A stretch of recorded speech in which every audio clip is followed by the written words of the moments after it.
নমস্কাৰ মই বিজ্ঞ মোৰ চেনেল আপোনালোক সকলোকে স্বাগতম জনালো আশা কৰো মোৰ সকল ফ্ৰেন্ড ভালে আছে মই ভালে আছো ইয়াতে লৈছো গুড়েৰে ভাবিছো আজি গন্নেকা জুস বনাও মই কিন্তু দুবাৰ বনাইছো যে খাই কিন্তু খুব ভাল লাগে ভাবিলো আপোনালোকৰ লগতো ভিডিওটো শেয়াৰ কৰো আৰু আমাৰ ইয়াতে মানে পদিনা ধনিয়া এবোৰটো এতিয়া মানে গৰম কি ঠাণ্ডা কি মই অলপ বেছিকে ষ্টৰ কৰো নেমু গুড় এবোৰ ষ্টৰ কৰো আৰু এবোৰ কিন্তু সকলোৰে ঘৰতে থাকে লছলি যেতিয়া মানে অলপ বাহিৰৰ পৰা মানে কলেজ হক স্কুল হক ঘৰত যেতিয়া ঘূৰি আহে এনেকুৱাকে জুস বনাই দিলে হেলদি হয় আৰু খাইও ভাল লাগে মোৰো কিন্তু ভাল লাগে আৰু মই লছলি মই যিবোৰ ভাল পাওঁ মোৰ লছলি সেইবোৰেই ভাল পায় এই গুড়খিনি মই এনেকুৱাকে মিহি মিহিকে কাটি লৈছো ইয়াত লৈছো পদিনা পাত ইয়া হল গুড় মই তিনজনৰ বাবে বনাম বাবে মই আধা বাটি লৈছো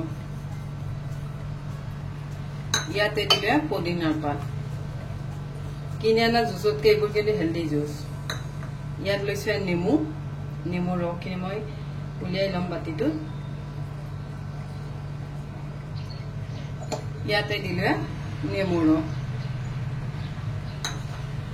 ইয়াতে মই লৈছো আদাখিনিও দি দিছো ইয়াতে দিছো কলা নিমখ মই পিছত লাগিলে আৰু কলা নিমখ দিম এতিয়া মই অলপ আন্দাজ মতে দি লৈছো ইয়াতে মই দিছো 2 টুকুৰামান বৰফ দিলে কি হয় মানে যিকোনো এনেকুৱা পাত বটুতে মানে ধুনিয়াকে মিহি হৈ যায় সেইভাবে 2 টুকুৰামান দিছো দেখিনি মই মিহিকে পেষ্ট কৰি লম এয়া মই এইখিনি পেষ্ট কৰি ললো ইয়াতে লৈছো এখন চেকনা এইখিনি গোটেইখিনি ইয়াতে মই চেকি লম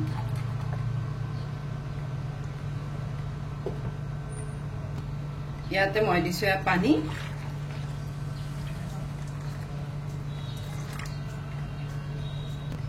এয়া মই গোটেইখিনি ভালদৰে লৰাই দিছো লৰাই ইয়াতে মই অলপ দিছো নিমখ মোৰ অলপ কম আছিল সেইবাবে মই আৰু অলপ দিলো নিমখ এয়া ৰেডি হৈ গল চৰবত ইয়াত লৈছো মই গিলাছত দি দিলে চৰবত এয়া মোৰ জুস ৰেডি হৈ গল এই গিলাস খাই মই বনাম এতিয়া পাও ভাজি 2-3টা মান আইটেম মোৰ ঘৰত আছে মানে সবজি এইভাবে ভাবিছো যে অলপ আছে এইভাবে ভাবিছো যে পাও ভাজিও বনাও পাও ভাজি ৰেচিপিটো খুব সহজকৈ বনাম আৰু মছলা পাতি কিন্তু পাও ভাজি বনাওতে বেছি নালাগে কাৰণ কি পাও ভাজি মছলাটো হলে আৰু বেলেগ মছলা একোই নালাগে বনাব আৰম্ভ কৰো এতিয়া পাও ভাজি মই কেনেকুৱাকে বনাও ইয়াত লৈছো মই ফুলকবি আৰু ইয়াতে লৈছো বিট দিলে কিন্তু পাও ভাজিৰ কালাৰটো খুব ধুনিয়া হয় আৰু বেলেগ কালাৰ দৰকাৰে নাই এয়া হল মটৰ কিন্তু মই ফ্ৰোজন কৰি থৈছিলো মানে দাম অলপ কমতে মই অলপ ফ্ৰোজন কৰি থৈছিলো হেয়া দিলো ইয়াতে এবোৰ কিন্তু বইল কৰি ফ্ৰোজন কৰি থোৱা জলদি সিদ্ধ হৈ যায় আৰু ইয়াত আছে আলু ইয়াতে দিছো দুটা ইয়াত লৈছো গাজৰ ইয়াত কিন্তু পাও ভাজি বনাওতে মই বেছি সবজি দিয়া নাই কম সবজিতে বনাম আৰু আপোনালোকৰ হাতত যদি বেছি সবজি আছে বেছি সবজি দিব আৰু এইখিনি সবজিটো কিন্তু পাও ভাজি ধুনিয়াকে হয় ইয়াত লৈছো এটা কুকাৰ ইয়াত দিলো অলমান বাটাৰ মানে অলপ পাও ভাজিত কিন্তু বেছিকে লাগে মই 1 চামুচ দিছো ইয়াত দিলো বাটাৰ ইয়াতে দিলো অলপ ৰিফাইন তেল ইয়াতে দিলো আলু ইয়াতে দিলো ফুলকবি মই গোটেইখিনি সবজি একেলগতে দি দিম ইয়াতে দিলো বিটটো দিয়াৰ বাবে কালাৰ খুব ধুনীয়া হয় ইয়াতে দিলো গাজৰ আৰু এই পাও ভাজিত যিমান পাৰে সিমান মানে সবজি দিলেও হয় কম সবজিটো হয় আৰু বহুত মানুহে কিন্তু কম সবজি দিলেও বহুত মানুহে খাব পাৰে ইয়াতে দিলো মটৰ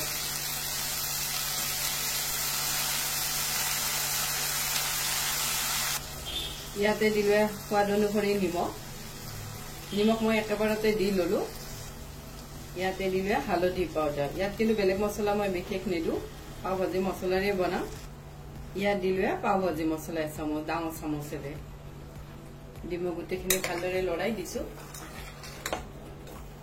মানে এইখিনি সবজিৰে বহুত কিজন মানুহে খাব পাৰে মানে পাও ভাজি এনেকুৱা এটা বস্তু মানে কম সবজিৰে বহুত মানুহে খাব পাৰে মই গোটেইখিনি ভালদৰে লৰাই দিছো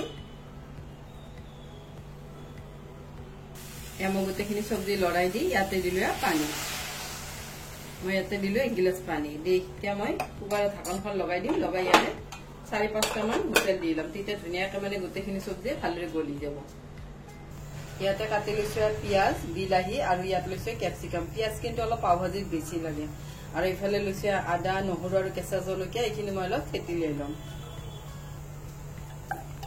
আৰু এইটো খুন্দি ললে ধুনীয়াকৈ কিন্তু খুন্দা যায় এয়া মই এইখিনি এনেকুৱাকৈ খুন্দি লৈছোঁ। এয়া মই 6টামান হুইচেল দি ললোঁ।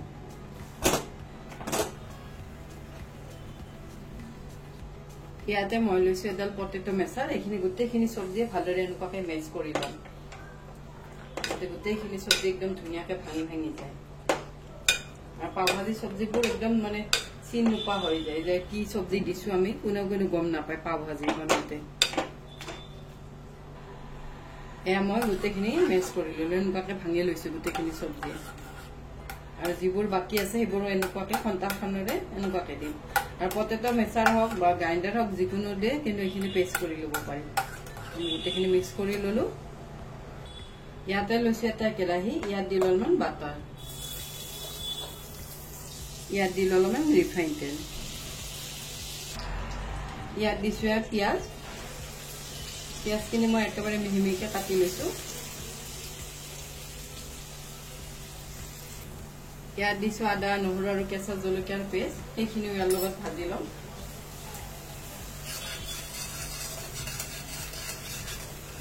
ইয়াতে দিলোঁ বিলাহী, ইয়াতে কিন্তু বিলাহী দুটা আছে।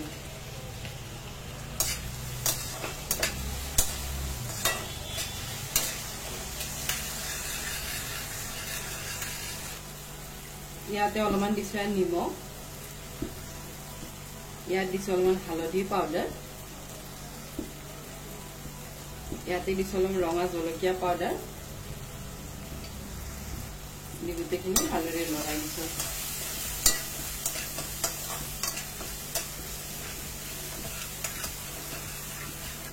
ইয়াতে দিছোঁ কেপচিকাম,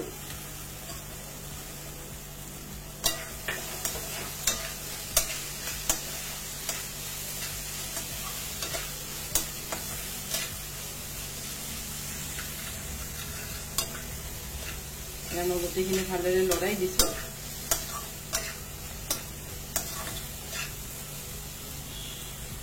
ইয়াত দিছোঁ 2 চামুচমান পানী দি গোটেইখিনি চব্জি ভালদৰে ভাজি দিওঁ।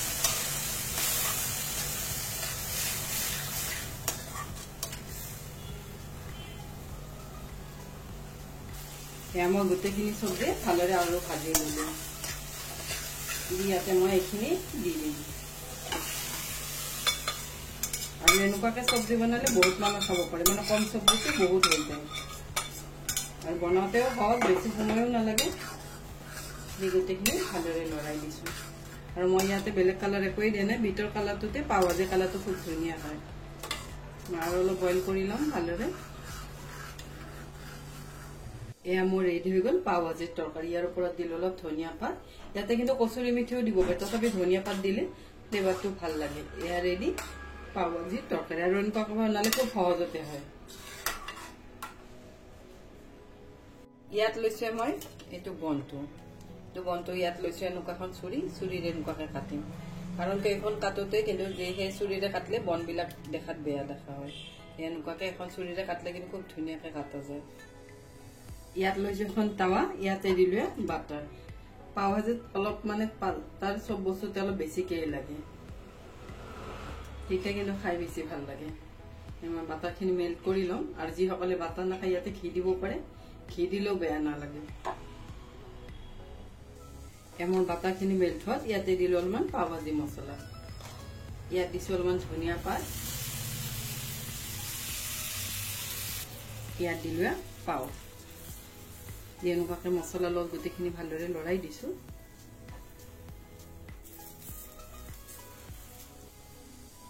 এটা পাও ৰেডি হৈ গ'ল। ইয়াত লৈছোঁ এখন মই প্লেটত ইয়াত দিলোঁ চব্জি। আৰু এনেকুৱাকৈ দিলে পুৰা দোকানৰ দৰে হয়, এনেকুৱা প্লেটত দিলে। ইয়াত দিছোঁ পিঁয়াজ,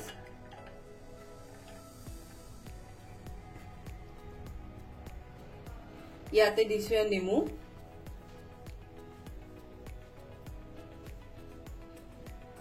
ইয়াতে দিলোঁ পাও। আৰু এনেকুৱাকৈ দিলে আমাৰ ইয়াত এখন হোটেল আছে, হোটেলৰ দৰে হয় কিন্তু পাওখিনি ৰেচিপিটো মানে মোৰ ঘৰৰ ওচৰতে এখন হোটেল আছে, তাত কিন্তু এনেকুৱাকৈ বনাই। ইয়াৰ ওপৰত দিম অলপ বাটাৰ।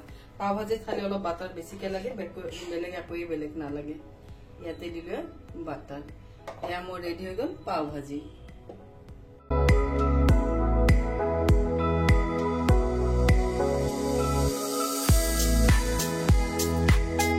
মোৰ পাও ভাজি বনোৱা হৈ গ'ল, বাবুক খাবও দিলো। আৰু আপোনালোকে মোৰ পাও ভাজি ৰেচিপিটো কেনেকুৱা পালে কমেণ্ট ছেকশ্যনত লিখি জনাব। আজিৰ বাবে আহোঁ, থেংক ইউ, বাই।